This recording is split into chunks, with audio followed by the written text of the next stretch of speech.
Gasto una broma a mi amiga con la licuadora. Ten cuidado. Tranquila, es totalmente seguro.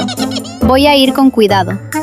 Abro el envase de ketchup. Cierro el puño para fingir que me he cortado la mano. Echa un poco más. Prueba esto. ¿Crees que se ha caducado? Si está caducado, simplemente lo tiramos. Meto el ketchup dentro del globo. ¿Qué ha pasado? ¿Qué te ocurre?